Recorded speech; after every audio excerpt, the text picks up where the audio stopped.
Hey, you're in the C-Space studio. I'm James Kotecki, here with Facebook's Andrew Bosworth, known as Boz to very many, and I'm going to read your title because it's very impressive. VP of Ads and Business Platform, overseeing the engineering, product, research, analytics, and design elements of Facebook. That's Is that right? Yeah. Okay, there's a lot to unpack there. What do you actually do all day? I mean, I think a lot about the people who are using Facebook. A lot of people use Facebook. We know about that. Some of those people are brand new to the product. Some of those people have been there a long time. I'm thinking about a small number of whether they be businesses, whether it be people who are just trying to sell, people who want to plan events or coordinate events, people who want to have a publishing presence, they want to have a page, they want to find an audience. And for this set of people, if you build special software, you can unlock a lot of value for everyone. So when you build great software that helps an event planner create an event, that could benefit hundreds of people. When you build a publishing platform with pages that's got 60 million businesses on it every month, that's going to help not just those 60 million businesses, it's going to help the entire 1.8 billion people on the platform. So I'm working on those sets of tools that really unlock uncommon value. I should point out that we are on Facebook Live right now, so hello to everyone who's watching this live. You gave a fist pump there. I mean, I imagine you're heavily involved in this. Basically. I mean, tell me about video. We're on Facebook Live right now, but just video in general on Facebook seems to have really exploded, at least on my feed in the last year or so. Yeah, no, it's been a tremendous progression. I mean, I think it's caught even those of us in the industry by surprise. A decade ago, we were all sharing text. Today, photos is really quite the dominant form for a lot of us. And video is rapidly looking like it's going to be the next major form of content that we produce and consume. So how should media companies, businesses, people that want to get their message out on Facebook be thinking about video as part of that mix? Yeah, I mean, one of the things that's really fascinating is how much video, even in very short formats, can be kind of just more compelling than an image. So all the way from a cinematograph, which is just a moving single picture, all the way out to really long form live conversations that you can have. And it's so early. The exciting thing, I think, for marketers in particular is they need to experiment with a lot of different things. I think it's not going to be one thing. You can't think of video as monolithic. It's not just one thing. It's many things. And so it's an exciting time for all of us. None of us know what the answer is going to be. So you've got to get out there and experiment and try different things and see how the audiences kind of relate to it. Are there ways that people have been using video and live that have surprised you? Yes, certainly. I mean, I think when you think about live video, I think but naturally think about sports or a conference like this, where there's really an experience that not everyone can go to and you can give them access. And that's really cool. But what's been a little bit surprising is how much a lot of the live video that gets created and consumed is frankly just kind of people hanging out. It's a form of connectivity. Teenagers who are just kind of in their bedroom, like just hanging out with their friends. And that's oddly compelling in its own way. I wouldn't have guessed that up front. Do you think that it will remain compelling, or is it kind of compelling because it's a new, cool thing to be live? When live becomes more ubiquitous, are we going to see a more professionalization of what people are actually seeking out and demanding on the platform? It's a good question. Actually, I would say part of the popularity of live is actually a response to that professionalization. I think if you look at photos and produced video, it's gotten so good. I mean, the tools of production have gotten so good. They're so much more readily available. There's so many more people doing it. The quality of produced photographs and produced video over the last 5 or 6 years has just gotten tremendous. And I think the fact that live, by its very nature, can't be so heavily produced is one of the things that makes it so compelling for audiences. It's real, and there's no extra editing, and I think likewise it makes it easier for people to participate in creating that, because there's a lot less pressure. The expectation is a lot lower. It doesn't have to be the perfect image or the perfect lighting. That's not the expectation the audience has. So in some ways, I think the popularity of live is a response to that professionalization of other content. Yeah, anything could happen, folks, on Facebook Live. Right now. Who knows? Let's put some numbers to this. Sure. What does your data actually tell you about the way that people consume and produce video on Facebook? Yeah, I mean, it's interesting. Live is a good example. We've seen a 4x production, 4x the number of live people going live since May of last year. That's just a huge growth in a product that's that new. I mean, less than a year old for Facebook, really. And to see a 4x in the number of people going live, that's amazing. And the consumption has grown even faster. But it's not just that, of course. Video-wise, you're looking at 100 million minutes of video viewed every day on Facebook, a staggering kind of a number when you think about it. So just really tremendously big numbers of video consumption, and the trends are just going up and up and up and up. Is that what my feed is going to look? I mean, I know everybody's feed is different, obviously, Yeah. but I mean, if the trend continues, I mean, my feed will be nothing but videos. Now, granted, I'm clicking on the video, so I'm telling the algorithm that I want that. But do you see a future where it's like 80% videos in people's feeds, and that's just kind of the norm, and Facebook is even viewed as a primarily video interface? I think if that's what people want, that's what it will be. It's hard for me to say in the future. It's certainly trending to the point where video is going to be a major part of feed. I think there's obviously always going to be a place for great long-form text content like journalism. There's always going to be a place for short-form little updates from your friends. There's always going to be a place for great photographs.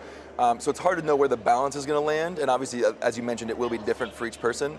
But to be honest, I think video is going to be a much bigger feature in feed than it is today, in a way that would probably surprise all of us sitting here today.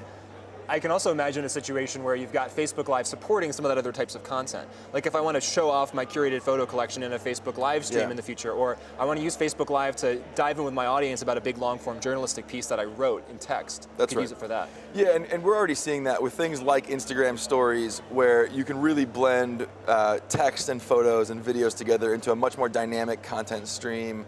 The success of that product and the growth of that product in just a short period of time has been staggering. So I think there's good evidence that we're headed that direction.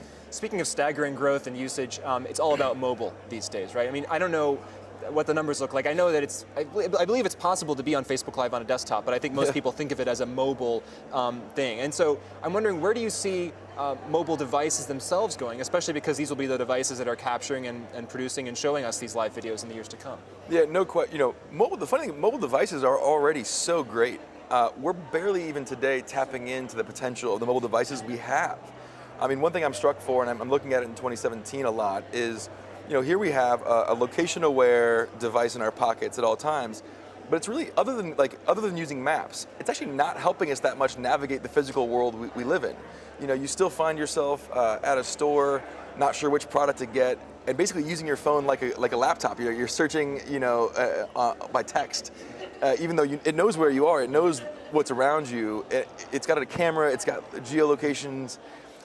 I really hope that 2017 is the year that we unlock more of the potential of the existing phones. I mean, sure, the phones are going to get better cameras and better internet connections and better processing power, and that's going to be important for especially artificial intelligence-like features. But for me, there's even some basic stuff that the phones can already do, but the software is behind. You mentioned artificial intelligence, so I have to ask you about that. There was a commercial or a video a few weeks ago with your boss, Mark Zuckerberg, having this kind of Iron Man-like AI in his home. Yeah, Jarvis. That looks pretty awesome. I mean, what are you guys actually cooking up in this Willy Wonka idea factory of yours? I mean, the idea that you can have a conversational artificial intelligence is very important. I mean, we rolled out last year our bot framework for Messenger at F8, our annual developer conference. And we've seen a lot of growth of people investing in bots and trying to explore what that space looks like.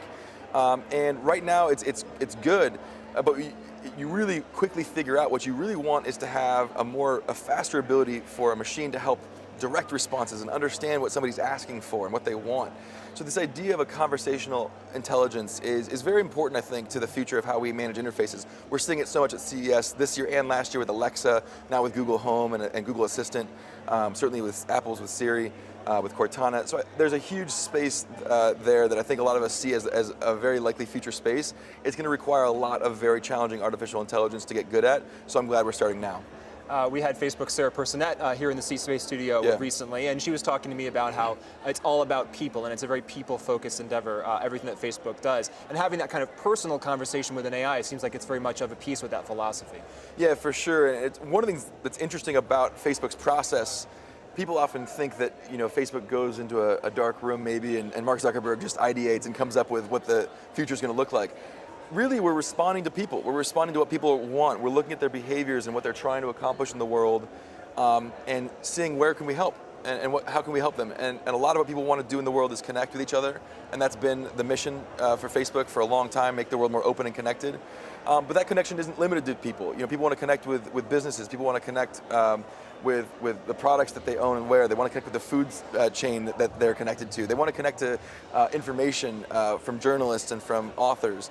And so more as we expand our idea of what that human connection looks like, you very quickly come into these places where, suddenly conversational AI is a real opportunity for people to feel a deeper connectivity to those pieces. I assume when people find out what you do for a living, they maybe, especially if they're businesses, they maybe ask you questions about Facebook. Sure. What are some of the common questions, and what are some of the maybe things we can clear up for people that are watching this, businesses, marketers, people in media, about Facebook? The most common question I've gotten for a long time is like, hey, what is, it's one of my favorite questions people ask me. Facebook knows so much about me. Why aren't my ads better? And I take that really personally, because the ads team is one of the things that I work on. And it just speaks to the great opportunity that we have. I think I'm part of a generation that grew up with really ubiquitous advertising that was just untargeted and kind of random. And you just got used to that. And you kind of believed that advertising was just always going to be that way. And people are starting to see that, no, it doesn't have to be. They can get advertising that truly introduces them to connections that they value, that they wanted to have, but they just would have never seen unless somebody took the time to put that message in front of them. And so that's one of the questions that my teams have been very dedicated to solving for a while now, is making sure that if we're doing right by this information people are sharing with us. Not only are we protecting it, of course, but also making sure that we're using it to help get them relevant content, whether it be sponsored or otherwise. That kind of blows the idea that people don't want to be advertised to out of the water, right? They're actively seeking out the most relevant things, and they're wanting you to even improve even more. Yeah, when somebody sees a great piece of content, whether it's sponsored or not, they don't care how it got to them. They're glad they saw a great piece of content. One of the easiest examples for me is, Beyonce was doing a concert in the Bay Area, got an ad about it, and that was great content. That was quality content that I was glad to see, because I wanted to go to that concert, and it was awesome. So I think when we see great content, we don't care how we saw it. It's great content. The problem with a lot of ads, when they're not relevant or they're not good, is they break me out of my experience, and I become aware of it, and that's a bad experience. So we have the power to delight, we have the power to disappoint, and we're trying to move more towards delight, obviously. I want to ask you one last question. It's an impossible question, so I'll just put that out there to start with. It's looking into your crystal ball 5 years out, which it seems to be at a tech conference, especially as fast as things are moving, the distant future. If I have you back in 5 years, what are we going to be talking about here? Yeah. I think in 5 years, virtual reality and augmented reality will be a bigger part of our daily lives. I think virtual reality, maybe for more intense standalone experiences, augmented reality on a daily basis will be tools that we're making regular use of. And it won't take the form that we've necessarily thought of it in the past. It won't necessarily be we're cyborgs or that these things. It'll be subtle things, just like you take out your phone and the camera has overlays that are useful to you.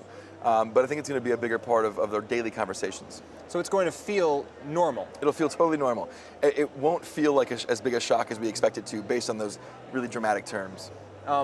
Any final thoughts as we head towards 2017?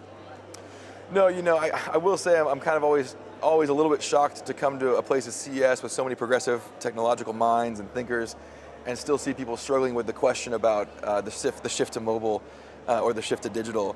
When it feels like, man, we're there. In fact, we're past that now. We're on to the next frontier of things. It is fair that the shift to mobile is only just getting started, in the sense that the biggest impacts are yet to be seen. But I really hope that as an industry we can get on board with, these are the technologies, these are the technical capabilities that we have, and let's make use of them. Andrew Bosworth, thanks so much for joining me in the C-Space studio and on Facebook Live. Thanks to all of you for watching as well. I'm James Kotecki. Keep it locked right here for more great C-Space studio content.